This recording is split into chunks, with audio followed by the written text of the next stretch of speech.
चलिए, कल तक के क्लास में हम आपको बहुत चीज बता चुके हैं, ठीक है। कल हमारा हेलो कल हमारा सेशन में बहुत चीज हो चुका है, ठीक है। एक बार हमको बताइएगा, सब चीजों के बारे में बताइए, रिवीजन करते हैं एक बार। चलिए जल्दी से स्टार्ट करते क्लास को। अब मूवमेंट नहीं होना चाहिए किसी चीज का, बताइए। अरे हेलो, बताना शुरू करेंगे। भारत में नियुक्त प्रथम पुर्तगाली गवर्नर कौन है? Francisco de. भारत में पुर्तगाली शक्ति का वास्तविक संस्थापक किसे कहा जाता है? अल्बुकर्क। अरे किसे? अल्बुकर्क। वह कौन सा भारत में गवर्नर जनरल था जो ब्लू वाटर पॉलिसी लागू किया? अरे कौन? वह कौन सा गवर्नर जनरल था जो कि अंजाडिवा, जो कि कन्नूर, जो कि किलवा पर अपना नेवल बेस बनाया? अल्मीडा। ब्लू वाटर पॉलिसी के तहत कौन बनाया? अल्मीडा। कौन बनाया? वास्को डिगामा भारत कब पहुंचे? 20 मई 1498। कहीं कहीं 17 मई लिखा होगा, लेकिन हम 20 मई लिखा है और दावा ठोक के कह रहे हैं 20 मई को पहुंचे हैं। क्यों? कारण है क्योंकि हम जो मेन आपका इतिहास का बुक होता है उसमें 20 मई लिखता है, बहुत सारे बुक में 27 17 लिखता है। कोई बात नहीं, हम 20 ही बता रहे, ठीक है। आप एग्जाम में क्वेश्चन देख के अपने हिसाब से मारिएगा। अगर 20 है तो 20 मार के आइएगा, अगर 20 नहीं है 17 होगा 17 मार के आइएगा, ठीक है। चलिए, भारत में किस शासक ने वास्को डिगामा का स्वागत किया? अरे कौन? जमोरिन। जमोरिन कहां का शासक था? कालीकट। कहां का? कालीकट का शासक था।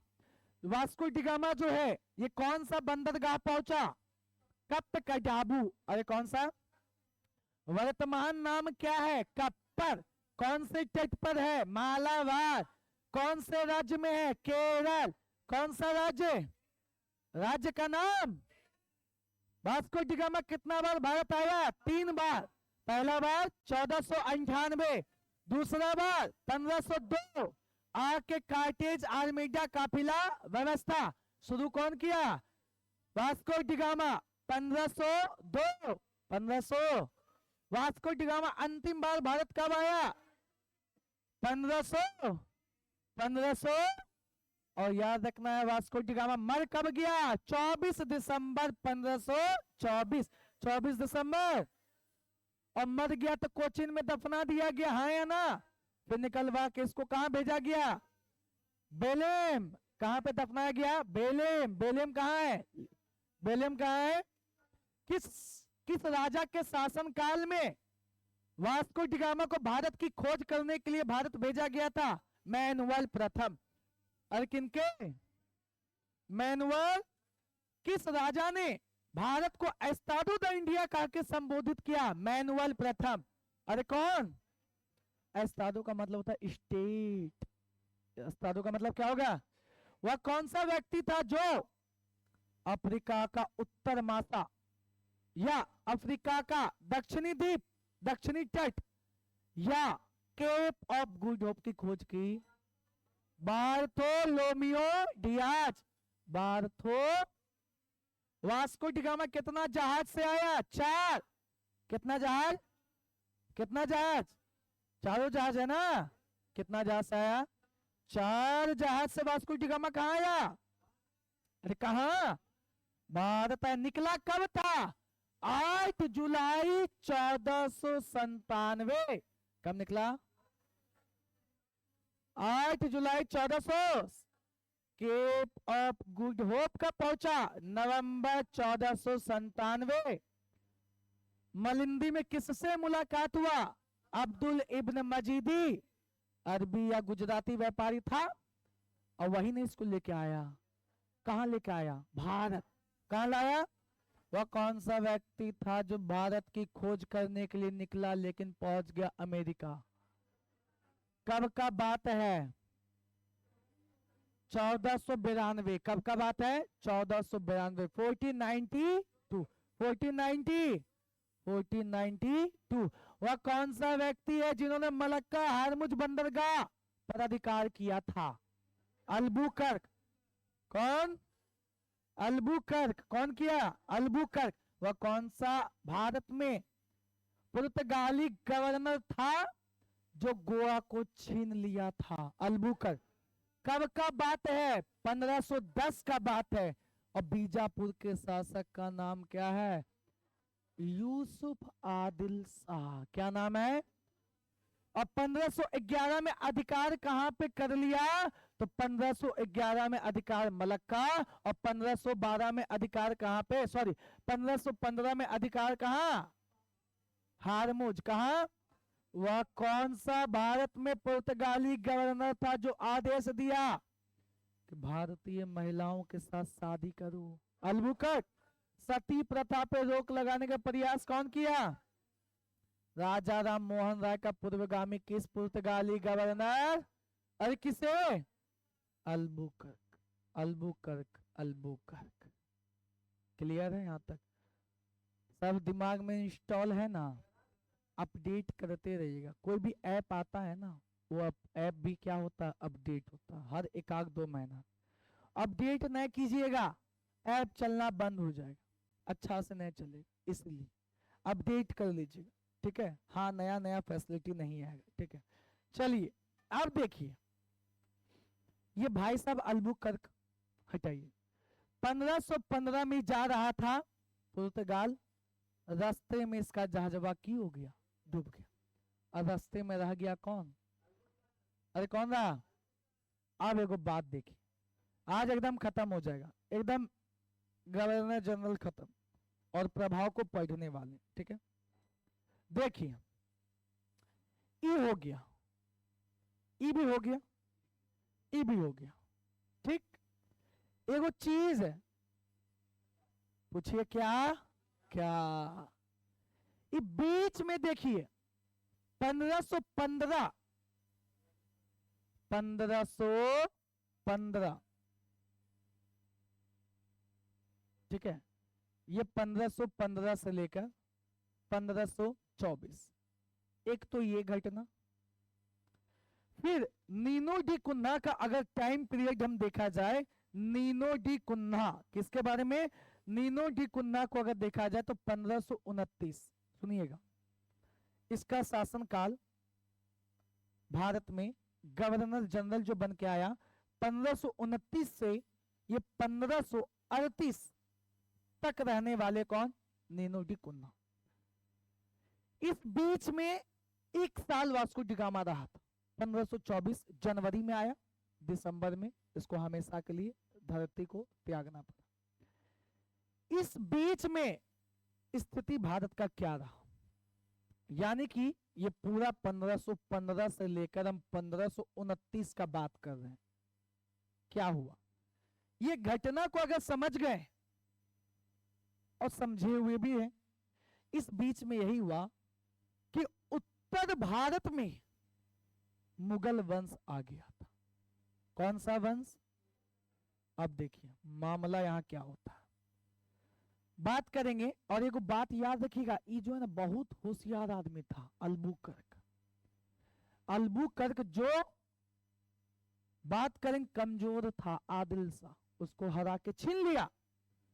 भारत का ये इलाका में था आदिल शाह, इसको तो हरा के छीन लिया। लेकिन इसी के बीच में नीचे में कृष्णदेवराय का शासन चल रहा था। कृष्णदेवराय उससे जाके मीठा मीठा बात करता था। कौन? अल्बुकर्क। इनका संबंध अच्छा था कृष्णदेवराय से। ठीक, अब देखिए किस्मत क्या है, क्यों यहां पे पुर्तगाली अधूरा रह गया। अंग्रेज आए बाद में, तब भी इतना बड़ा साम्राज्य। अंग्रेज को जानते, किस्मत साथ दिया। किस्मत, पुर्तगाली को नहीं दिया। क्यों? सुनिए, ये रहा आपका भारत का कंडीशन। हुआ क्या, अल्बुकर्क आया, पहले वास्को डी गामा खोज दिया, अल्मीडा आया, फील्डिंग बना दिया था, उस फील्डिंग में आके बैटिंग कर लिया कौन? अल्बुकर्क। अब मार्केट बन चुका था, भारत में घुसने का तैयारी था। लेकिन इसी समय 1515 से 1529 में बहुत बड़ा घटना ही घट गया भारत में। हुआ ये कि उत्तर भारत में, ये इलाका में एक नया वंश आ चुका है, जिस वंश का नाम क्या है? मुगल वंश। अरे क्या नाम है? ये आपका उत्तर भारत का बात है। इसीलिए पुर्तगाली जो थे वो अंदर नहीं जा पा रहे थे। क्यों? क्योंकि बाबर के बाद हुमायूं, हुमायूं के बाद शेरशाह सूरी के बाद अकबर। अकबर का शासनकाल देखिए, देखिए ये पूरा इलाका समझ में आ रहा है ना, अकबर का साम्राज्य कहां जा रहा था। इसीलिए पुर्तगाल अंदर जा ही नहीं पाए। इतना बड़ा भयंकर साम्राज्य था, भले वो समुद्र में हीरो थे, लेकिन अंदर जाना उसके लिए बहुत कठिन था। ये बात ध्यान रखिए, इसलिए जा नहीं पाए। तो इस समय इसलिए कुछ खास काम नहीं कर पाए। नीनो डी कुन्हा के बारे में 2-4 पॉइंट ध्यान रखना है, और भी बात, बस नीनो डी कुन्हा के बारे में 2-4 पॉइंट आपको बस स्थिति बता दी। और इसी समय दक्षिण भारत में कृष्णदेव राय, कौन भाई साहब? कृष्णदेव राय, याद रखना है, उनका मृत्यु हो गया था। ये बात करेंगे विजयनगर, विजयनगर साम्राज्य का शक्तिशाली शासक, एक बहुत अच्छा शासक जिसका नाम था कृष्णदेव राय की मृत्यु। ये मर गए थे, कृष्णदेव राय क्या हो गए थे? मर गए थे। ये 1529 का बात है, जब कृष्णदेव राय का देहांत हो गया। और इसी समय उत्तर भारत में मुगल वंश आ गया। ये 1515 से 29 तक भारत में कुल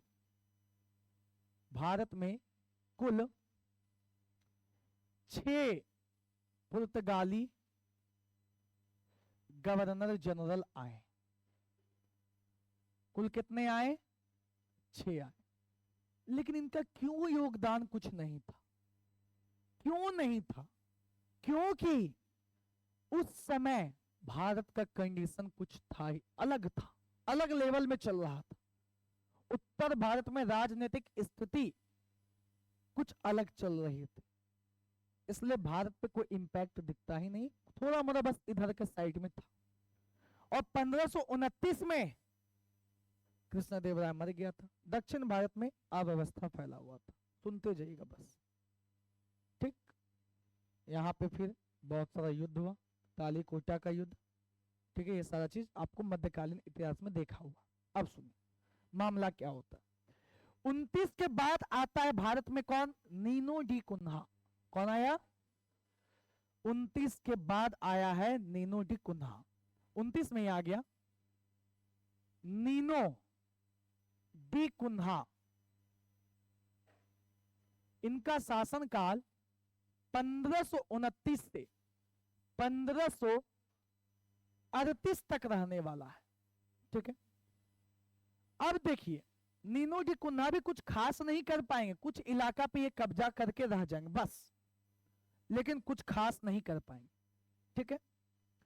जब सही समय आया पुर्तगाल का, 1515 के बाद सही समय था। अल्बुकर्क पूरा स्टेबल कर लिया था अपने आप को भारत में। अब था इनका कि पूरे भारत में घुसा जाए। उसी समय भारत की राजनीतिक दशाएं कुछ इस तरीके से थी कि उत्तर भारत में दिल्ली सल्तनत का पतन मुगल वंश का स्थापना। वहीं दक्षिण भारत में 1529 तक कृष्णदेव राय टिका रहा,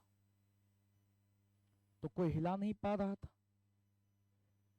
और पुर्तगाली का अच्छा समय में भारत का स्थिति गलत हो गया, मतलब उनके अकॉर्डिंग बहुत शक्तिशाली शासक स्थापना हो गया।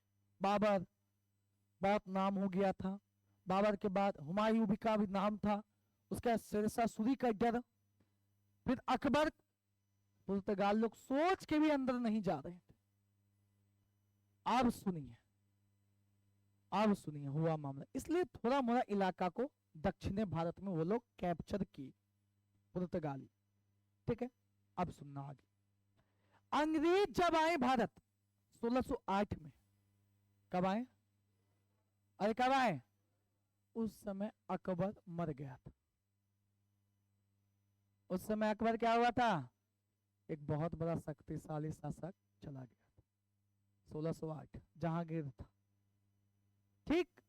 और उतना मजबूत शासक तो नहीं था अकबर के जैसा, जहांगीर थोड़ा मोटा था। फिर शाहजहां, फिर औरंगजेब। औरंगजेब मरा, कहानी खत्म। और बात करेंगे अंग्रेज को पूरा उत्तर भारत, पूरा भारत मिल गया किस्मत साथ। 1608 में अंग्रेज कदम रखेगा और इसको बहुत टाइम मिल जाएगा 1707 तक। इस बीच 100 साल तक अंग्रेज पुर्तगाल को हराएंगे, डच को हराएंगे, फ्रांस को हराएंगे, सबको हरा के हटा देंगे। और जैसे हारा सब, और से उत्तर भारत में औरंगजेब भी मर गया। कितना अच्छा किस्मत, मरा। उसके बाद धीरे धीरे सब पे क्या करने लगा? कब्जा। खैर हटाइए, ये बात आपको अभी इसलिए हम दे रहे हैं ताकि अंग्रेज में घुसते घुसते आपको समझ में आना चाहिए। फिलहाल हमको पढ़ना नीनो डी कुन्हा। किनके बारे में? ये क्या किए भाई साहब? सबसे पहला काम इन्होंने 1530 ईस्वी में, 1530 ईस्वी में अपनी राजधानी गोवा बनाया, या अपना मुख्यालय, अपनी मुख्यालय कोचीन से गोवा स्थानांतरित किया। कोचीन से अब कहां चला गया है? गोवा। अरे कोचीन से कहां और कहां? इन्होंने दमन और दीप पर, कहां पे? दमन और दीप वाला इलाका में बेसिन, ठीक है, बेसिन। बात करेंगे, एक शासक था जैसा कि आपको पता होगा, यह शासक का नाम था यहां पे हुमायूं। क्या नाम है? हुमायूं। हुमायूं। और एक गुजरात का शासक था जिसका नाम था बहादुर शाह। क्या नाम था इनका? नाम बहादुर शाह नाम था प्रथम। हुआ क्या, जिस समय नीनो डी कुन्हा भारत में, जिस समय नीनो डी कुन्हा भारत में अपना मुख्यालय गोवा में बना चुका था और पूरा अरब सागर में अपना प्रभुत्व जमा चुका था, उसी समय भारत में लड़ाई झगड़ा चलता था। बहादुर शाह प्रथम और हुमायूं के बीच में लड़ाई झगड़ा हमेशा चलता रहा। ये बात पढ़ाए हैं मुगल काल में। बस आप जो नहीं पढ़े, बस इतना ध्यान रखिए, दोनों में आपस में नहीं बनता था। नहीं बनने के कारण नीनो डी कुन्हा को एक लाभ मिल गया। क्या मिला? 2 क्षेत्र पर अधिकार कर लिया, एक बसीन और एक दीव। कौन कौन इलाका बोलिएगा? एक बसीन और दीव। 1534 ईस्वी में बसीन पर कब्जा कर लिया। 1534 ईस्वी में इन्होंने बसीन पे अधिकार किया और 1535 ईस्वी में इन्होंने दीव पर अधिकार किया। देखते जाइए, यही सब कहानी हो रहा। तो बात करेंगे कि हुमायूं व बहादुर शाह प्रथम ये कहां का शासक है भाई साहब? गुजरात का शासक, गुजरात का शासक। हुमायूं मुगल शासक। हुमायूं व बहादुर शाह प्रथम के मध्य झगड़े का फायदा उठाकर, क्या चीज का उठाकर, क्या चीज का? झगड़े का फायदा उठाकर कुन्हा ने 1534 ईस्वी में बसीन व 1535 ईस्वी में दीव पर अधिकार किया। अधिकार किया, याद रखिएगा आप लोग, ठीक है? अधिकार कर लिया। आपसी झगड़ा में, अगर घर में झगड़ा कलेश हो ना, बाहरी वाला फायदा उठा ले। वही चीज किया किन्होंने? नीनो डी कुन्हा ने। किसने किया? नीनो डी कुन्हा ने। ये दो इलाका को कैप्चर में कर लिया। एक का नाम था बसीन और एक का नाम क्या था? दीव। 1534 में कहां पे? बसीन। और 1535 में कहां पे? दीव। ये किसके बीच लड़ाई झगड़ा चल रहा था? हुमायूं अब्बा। तो ये बात याद रखिए। यहां से बस इतना ही क्वेश्चन आता नीनो डी कुन्हा से कि वह पुर्तगाली गवर्नर जनरल का नाम बताइए जिसने अपनी राजधानी को गोवा बनाया। Nuno da Cunha. और ये बना है ना अब गोवा, अब ये गोवा बना है, बहुत दिनों तक रहेगा। कब तक? देश का आजादी के बाद तक, ठीक है? देश की आजादी के बाद। तो ये पॉइंट आपको नीनो डी कुन्हा के बारे में ध्यान रखना। अब आते वापस से हम पीछे, खत्म हो गया अब आपके सामने। नीनो डी कुन्हा भी क्या हो गया? समाप्त हो गया। अब आपके सामने गार्सिया डी नरहोना। क्या है आपका? Garcia de Noronha. ये बात ध्यान से देखिए, Garcia de Noronha, Garcia de Noronha, बस इतना ही याद रखना और कुछ नहीं। कौन सा हो गया आपका? Garcia de Noronha. अब देखिए इसने क्या किया, ये कुछ नहीं कर पाया, उतना ज्यादा कुछ खास बात नहीं है। इन्होंने, वैसे तो कुन्हा ने भी पूर्वी तरफ इधर व्यापार को बढ़ाने का प्रयास किया, लेकिन सफलता इन्हीं को मिला। तो ध्यान रखिएगा गार्सिया डी नरहोना के बारे में कि पूर्वी भारत में व्यापार का, अभी तक कहां चल रहा था? पश्चिम में व्यापार का विस्तार किया, तथा एक पॉइंट याद रखिएगा, इसका भी कुछ क्षेत्र पर अधिकार किया। इसने सालसेट, कौन सा द्वीप? सालसेट द्वीप। सालसेट वही स्थान है जो मुंबई है, वर्तमान का मुंबई क्या है आपका? सालसेट। इसने सीलोन, सीलोन भी उत्तर इलाका, उत्तरी श्रीलंका, आज का जो श्रीलंका है उत्तर का, उसी को सीलोन। और साथ ही साथ याद रखिए दमन, क्या नाम है? दमन। दमन और बंबई आदि क्षेत्रों पर अधिकार किया, अधिकार किया। बस इतना ही पॉइंट किनके बारे में मिलता है? Garcia de नरहोना।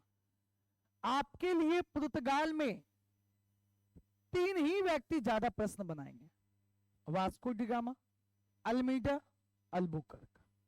बाद बाकी बनाएंगे तो बस इतना ही छोटा छोटा आपका पॉइंट मिलेगा। अब भाई साहब ये कौन थे? अब जो अंतिम नाम है हमारे सामने, ये अंतिम नाम आपके सामने जो है ये है मैनुअल एंटोनियो सिल्वा। अरे क्या नाम है? मैनुअल एंटोनियो सिल्वा। सिल्वा, हाँ।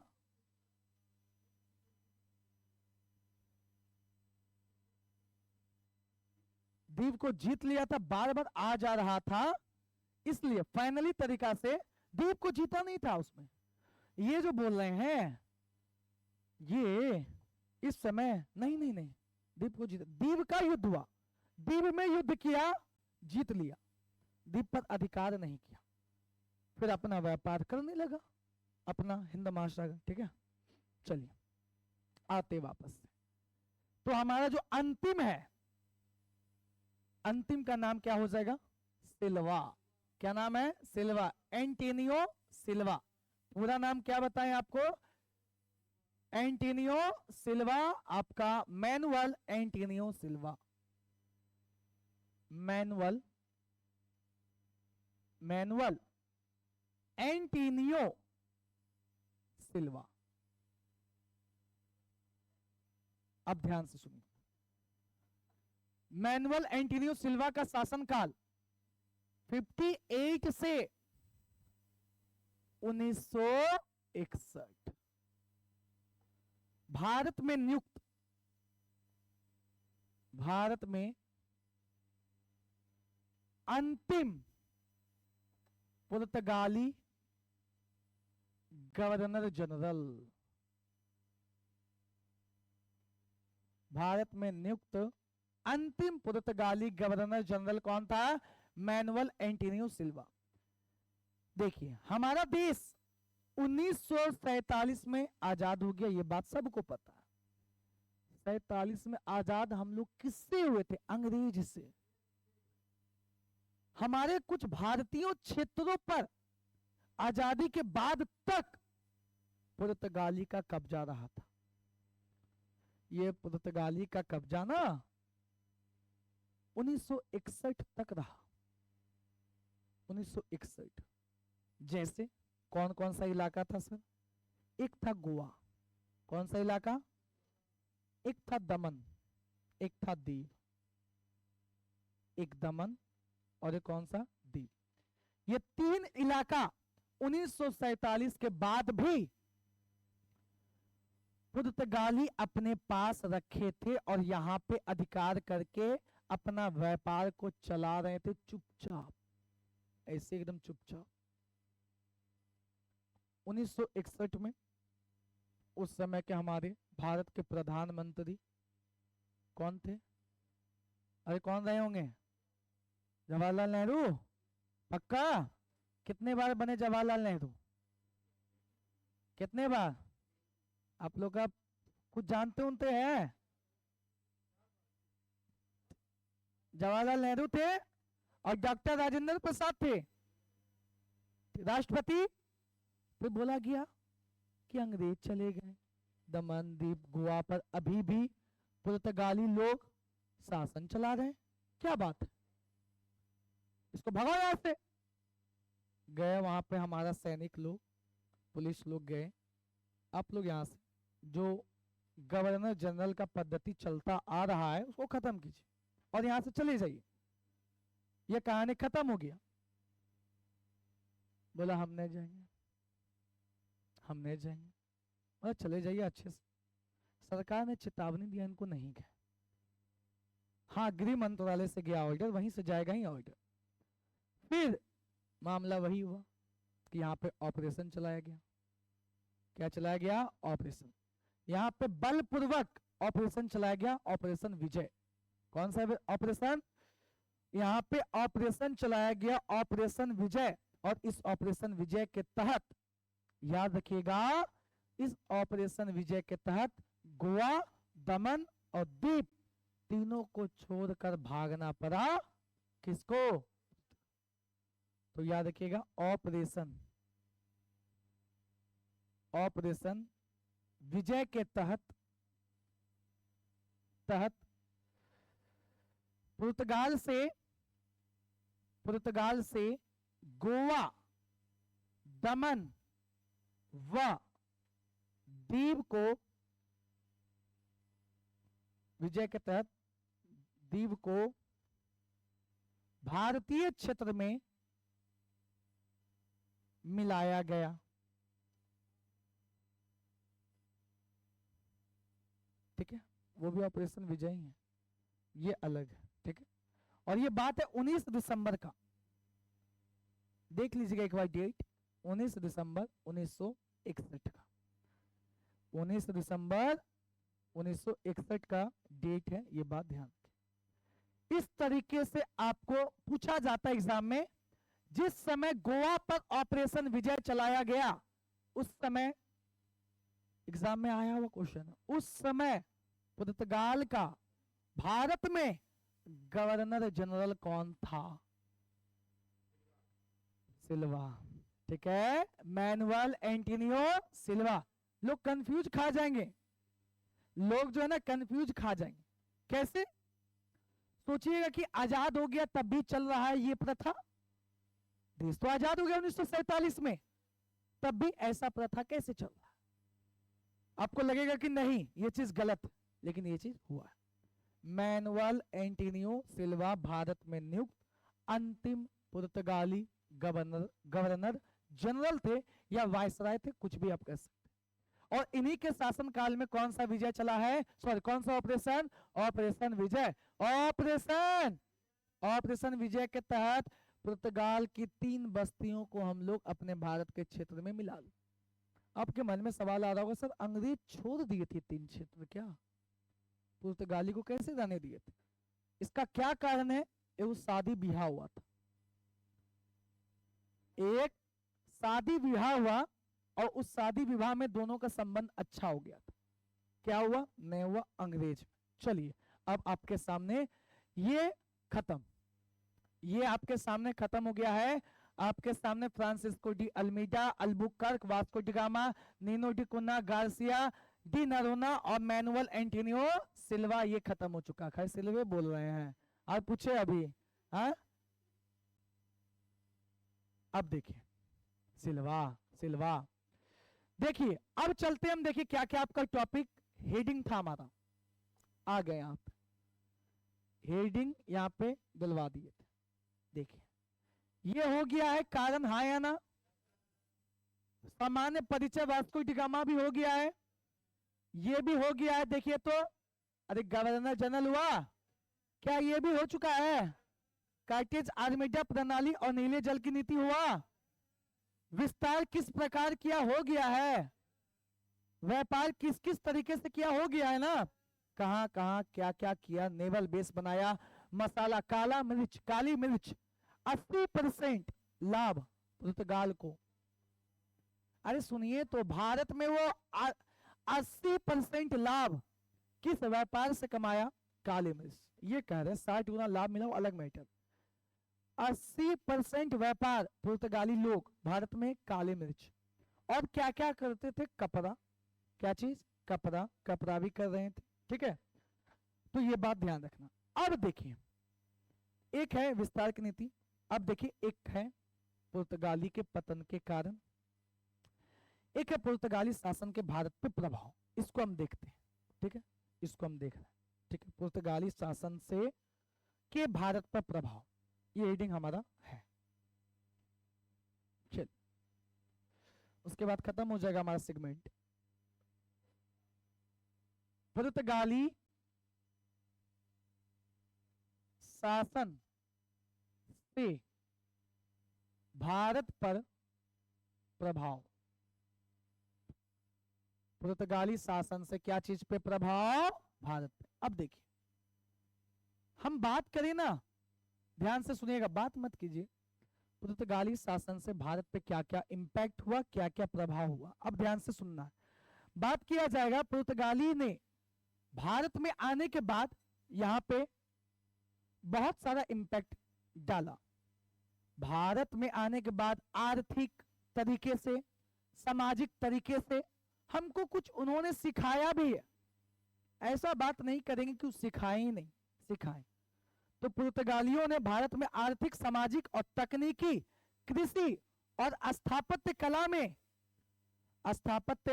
कला में निम्न तरीके से प्रभावित किया, बहुत अच्छे तरीके से प्रभावित किया। कैसे किया, एक बार पहले हमको लिखने दीजिए ये लाइन, उसके बाद समझाते हैं। पुर्तगालियों ने भारत में आर्थिक, सामाजिक, तकनीकी,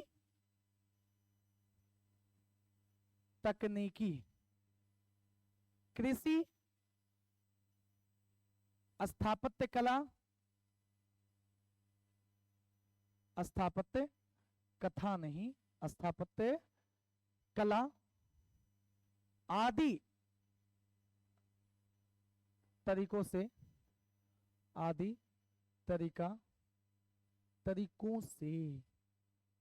तरीकों से भारत को निम्न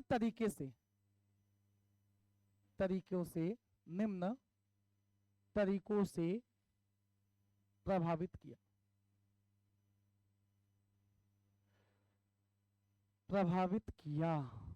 वो निम्न तरीका हम लोग कुछ पॉइंट बाय पॉइंट समझेंगे।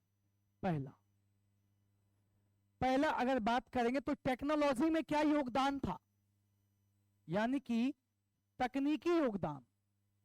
आखिर टेक्नोलॉजी में इनका क्या योगदान रहा, इनको समझिएगा।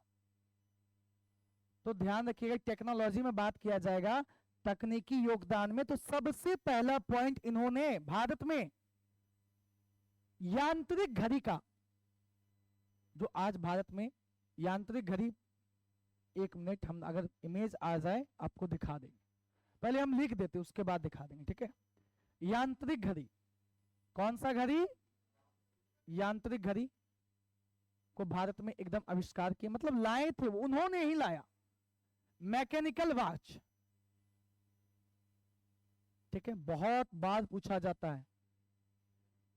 और क्या लाए, 1556 ईस्वी में गोवा में प्रिंटिंग प्रेस की शुरुआत। किसकी शुरुआत, क्या एग्जाम में आता है, नहीं आता है। प्रिंटिंग प्रेस की शुरुआत भारत में सर्वप्रथम किसने किया, पुर्तगाल ने। कब किया, 1556 में। कहां हुआ, गोवा। अरे कहा, हम लोग याद रखना कि जहाज और हथियार बनाने की आधुनिक तकनीक नहीं जानते थे। जब पुर्तगाली लोग भारत में रहे, उससे हम लोग सीखे। पुर्तगाली भारत में रहते थे तो लेबर मजदूर भारत के ही होते थे, अरे हाँ या ना, रखते थे, और लेबर मजदूर यहाँ पे रह रह के सीख जाते थे, भाई साहब कैसे बनता है जहाज, ऐसे हथियार बनता है, ऐसे ये होता, सब सीख जाते थे। तो जहाज व हथियार बनाने की आधुनिक तकनीक, ये ध्यान रखना है, किससे हम लोग सीखे हैं, पुर्तगाल। आधुनिक जहाज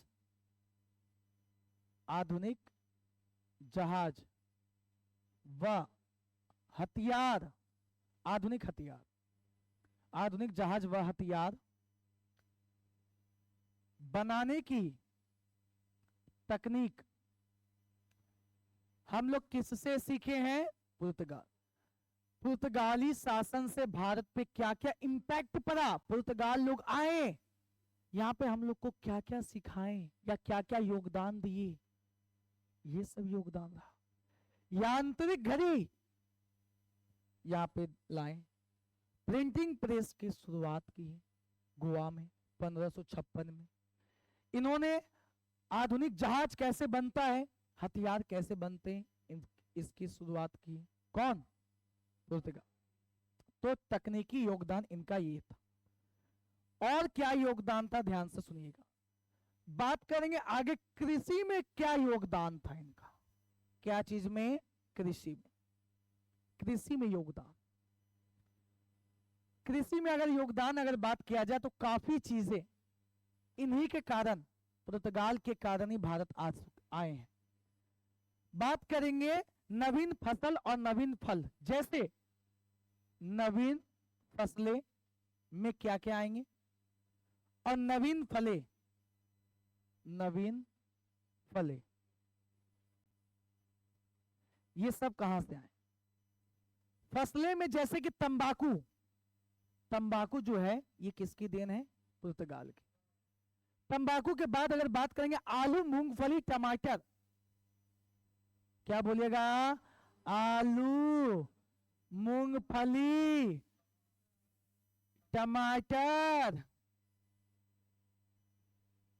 टमाटर और आलू एक ऐसा सब्जी है, ठीक है, जो कहीं भी बेचारा चला जाता, ठीक है, किसी के भी साथ।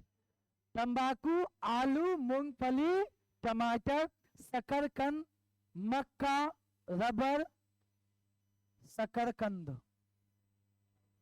देखिए शकरकंद, मम्मी लोग नहीं बोलती है शकरकंद। मक्का,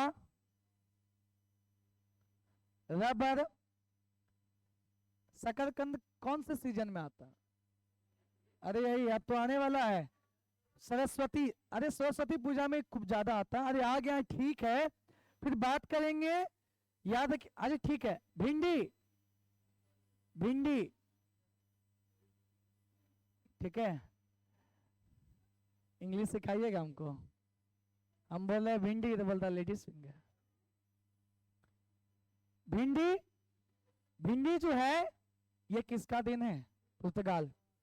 भारत में इससे पहले नहीं होता था, याद रखिए। बात करेंगे कहवा, कहवा, कहवा बोले तो कहवा किसको कहेंगे? कॉफी। आते थे यहाँ पे एकदम भारतीय लोग, देखते थे भाई साहब नेस्ले का कॉफी पी रहा है, क्या पी रहा है, तुम्हें पिलाइए। एक आध बार पिए, एकदम मस्त लगा इसको भी, समझे। जो स्टाफ लोग काम करते थे कैसे सीखे होंगे, सोचिए। देखे होंगे एक दिन सुबह सुबह उठे होंगे, खा रहा होगा, ये क्या बोलता है, कुछ भी खा रहा है, भिंडी, भिंडी खा रहा होगा। गए होंगे भारतीय, what is this, this is भिंडी। हाँ, खाओ, खाया, अच्छा लगा, अरे भाई साहब, घर गया होगा, बीबी को बताओगा, जानती हो भिंडी खाए आज, जानती हो हम आलू खाए टमाटर के साथ, मस्त लगा, देखेगी, हाँ दिखाइएगा ना जी, चुरा के लाया होगा, दिखाया होगा, ऐसे ऐसे। फिर वो बार बार कितना लाते वहां से, यहीं पे थोड़ा सा जमीन देख लिए और यहीं पे क्या बोलता, अनाज को उगाने लगे। और अनाज उगाने के लिए भारतीय किसान की आवश्यकता हुई होगी, शुरू में सीख गए, सब टमाटर खाएं, आलू खाएं, मूंगफली खाएं, मक्का खाएं, रबर को देखे होंगे, भिंडी, कहवा, कहवा को देखे, अरे है ना। यहां से काली मिर्च को लेके गए थे कौन? पुर्तगाली। बोला जब हम मिर्च ले गए हैं तो तुम भी मिर्च को लो। तो उन्होंने क्या चीज बात करेंगे, लाल मिर्च, कौन सा मिर्च? लाल मिर्च भी कहां से आया है? अरे कहां से? पुर्तगाल से। कहां से आया? पुर्तगाल से आया। फिर हम बात करेंगे फल में क्या क्या आ जाएगा सर? पपीता। सुबह सुबह उठते थे लोग, खाते थे पपीता, ठीक है, बुला दे पापा को, नंबर लाइए, बुला देते पापा आया, पपाया, पपीता खाते थे। अंग्रेज लोग देखते थे भाई साहब ऐसे छिलते हैं, खाते हैं। सोचिए जीवन, हम इतिहास को देखते हैं, हम सीखते हैं, भाई साहब उस समय जीवन क्या रहा होगा। लोग पपीता को गौर से देखते होंगे, क्या है भाई। पहली बार जब पपीता को इंडियंस लोग देखे होंगे, वो तो ऐसे ही देखे होंगे, ऐसे देखे होंगे। गलती से उसके हाथ में अगर आ गया पपीता, भाई साहब उसको तो म्यूजियम में रखते होंगे, देखो मेरे पास पपीता है, पुर्तगाल से लाए हैं, ठीक है, पपीता। अनानास, क्या चीज? ये सब की खेती सच में नहीं होती थी, सच में।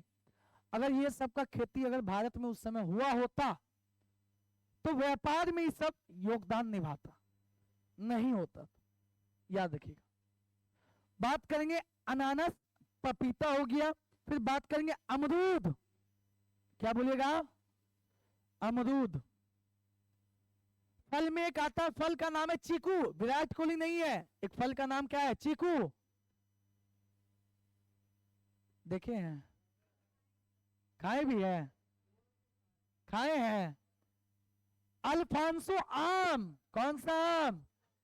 बात करेंगे अल्फांसो आम, एक आम आता है, अल्फांसो आम। अल्फांसो आम देखे हैं? अल्फांसो आम। बात करेंगे इसके अलावा काजू बादाम, क्या चीज, काजू बादाम। यहाँ काजू बादाम है, कच्चा बादाम नहीं है। कौन सा बादाम है, काजू और बादाम। ये सारा चीज कहां से आया, पुर्तगाल से। बात करेंगे चीकू, अमरूद, अनानास, पपीता, अल्फांसो आम, काजू बादाम, शकरकंद, मक्का, रबर, भिंडी, तंबाकू। और कुछ छूटा है क्या भाई साहब, और कुछ छूटा है तो एक बार हम देख लेते हैं। पपीता लिख दिया, मूंगफली, ये सब चीज लिख दिया ना। संतरा, लीची, संतरा और क्या, लीची। लीची भी हम लोग कहां से लाए हैं, पुर्तगाल से। अरे किससे लाए हैं, पुर्तगाल से लाए हैं, ये बात आपको ध्यान रखना। कहां से लाए हैं, पुर्तगाल से लाए। अब पुर्तगाल वाले इतना चीज जानते कहां से थे, वो भी नहीं जानते थे। आलू, टमाटर, ये मध्य अमेरिका में होता था। मध्य अमेरिका। जब कोलंबस गया तो वहां पे देखा कि आलू उगा है, टमाटर उगा है, तो वहां पे जाके यूरोप में चला, यूरोप में चला। और यूरोप में जब चला तो पुर्तगाली लोग कहाँ थे, भारत आते थे। उसको भी आदत हो गया आलू खाने का, टमाटर खाने का, सुबह सुबह पपीता खाने का, है या ना, लीची खाने का सीजन में। अब उसको नहीं मिलता था तो यहाँ पे खेती करते थे और यहाँ पे खाते थे, समझे। तो कृषि में अच्छा खासा योगदान रहा है किसका, तकनीक में भी योगदान रहा, याद रखिएगा। और कहां चलते हैं देखिए, बात करेंगे अगला, बस लास्ट है, सुनिए, 1 2 3। तीसरा में बात करेंगे सामाजिक और धार्मिक योगदान। सामाजिक और धार्मिक में क्या योगदान रहा, एक ये देख लेते हैं। सामाजिक व धार्मिक योगदान इनका क्या रहा,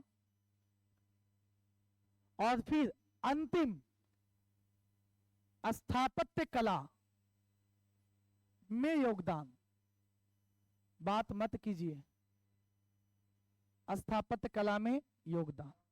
हम स्थापत्य कला में बात करेंगे ना तो गॉथिक कला, कौन सा कला, गॉथिक कला का, गॉथिक स्थापत्य कला का विकास भारत में अगर किसी का देन है वो किसका है, गॉथिक स्थापत्य कला का विकास पुर्तगाली नहीं किया।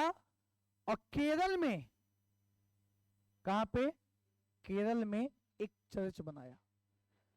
केरल में क्या बनाया, एक चर्च बनाया जिसे कहा गया सेंट थॉमस चर्च। क्या कहा गया, केरल में सेंट थॉमस चर्च। इसी स्थापत्य कला में बनाया गया। तो सेंट थॉमस चर्च के बारे में याद रखिएगा, इसी स्थापत्य कला में बनाया गया था। और याद रखना है कि ये आपका है कहां पे, केरल में। अरे कहां पे है, केरल में। ये आपका चर्च है सेंट थॉमस चर्च। कौन सा है, सेंट थॉमस चर्च। लेकिन बात करेंगे बनाया किसमें गया, ये पूछता है, गॉथिक कला। अब ये क्या है, बस जैसा आज चर्च होता है इस तरीके से, देखिए ना, जो पहले ऐसे नहीं बनता था, पहले इस तरीके से बनता था, थोड़ा सा इस तरीके से, पहले के जमाना में इस तरीके से। लेकिन बात करेंगे अब गॉथिक कला यही होता। तो गॉथिक स्थापत्य कला का भारत में विकास वो किसके कारण हुआ है, तो आपका आंसर होगा पुर्तगाल। किसके कारण हुआ, पुर्तगाल। और सामाजिक में आपको बताए हुए ही हैं, क्या लिख सकते, बता सकते हैं, बताइए। सती प्रथा, सही बात है, सती प्रथा पर रोक। और बताइए, ईसाई धर्म का प्रसार। ईसाई धर्म का, ये क्या नया पॉइंट है क्या,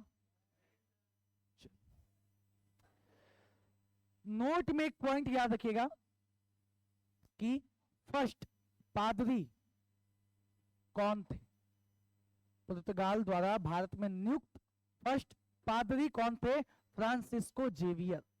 क्या नाम है? फ्रांसिस्को जेवियर,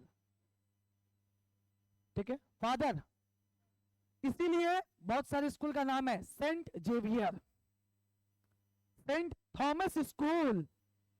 और वही स्कूल में जो पढ़ता है और जो पढ़ेगी, अपने आप को सोचेगी या सोचेगा अपने आप को, क्या हम 30 मार्क खान, हाँ या ना? हाँ या ना? अरे सोचता है कि नहीं? हाँ पूरा। और वहां पे यही सब पढ़ाया ही जाता है, सुबह सुबह एकदम पूरा प्रे होगा, ये होगा, फलाना होगा, ठिकाना होगा, यस मैम स्वर, ये पूरा। हर संस्कृति को बर्बाद कर दिया हमारे भारत को। यूरोपीय कंपनी का जो आगमन हुआ ना, हर संस्कृति को बर्बाद कर दिया, ठीक है। संस्कृति कितना अच्छा था हमारा, कितना अच्छा हमारा कल्चर रहा होगा, आज नहीं रहा। कल्चर रहा ही नहीं आजकल, ठीक है। पहले कल्चर कुछ अजीब गरीब था हमारा, बहुत अच्छा था। अरे अपना भी कल्चर होना चाहिए। अंग्रेज लोग आए, भारतीयों पे थोप दिए, भारतीय लोग कर लिए, और इसलिए आज भारत में नवीन नवीन तरह का स्कूल भी है, क्रिश्चियनिटी को, क्रिश्चियन का स्कूल, और उसी में सब वीआईपी लोग पढ़ने जा भी रहे है कि नहीं। और सारी संस्कृति को, भारतीय संस्कृति को भूल रहे, भारतीय संस्कृति को आज भूल रहे। हमारा जो आज जो भी चीज है, चाहे रहन सहन खान पीन, सब का सब वेस्टर्न कल्चर है, सब वेस्टर्न है सब। कोई हमारा भारत का अपना कल्चर रहा ही कहां। इसका कारण भी है, बहुत दिनों तक अंग्रेजों ने हम पे अधिकार बनाए रखा, मेंटलिटी वैसा कर दिया, इसलिए हम लोग क्या करें, वैसा हम लोग भी ढल गए। चलिए, तो ये हमारा रहा पुरुष। बताइए भारत में, हाँ जापान से व्यापार, यही सिखाया, मतलब सिखाया क्या, भारत में आया तो भारत से व्यापार कर रहे हैं, तो हम लोग समझ में आ गया कि जापान भी जाते हैं। तो बताइए, घड़ी, यांत्रिक घड़ी को भारत में लाने वाले कौन थे? पुर्तगाली। गौथिक कला का भारत में विकास किसने किया? पुर्तगाली। गौथिक कला में बना भारत का पहला चर्च का नाम सेंट थॉमस। सेंट, गोवा में कि केरल में, एक बार देख लीजिएगा, ठीक है। आधुनिक जहाज व हथियार का निर्माण कौन? पुर्तगाली। प्रिंटिंग प्रेस की शुरुआत कौन किया? कब किया? 1500। देख लीजिएगा अपना, अनारस, अमरूद, लीची, आम, देख लीजिए, ठीक है।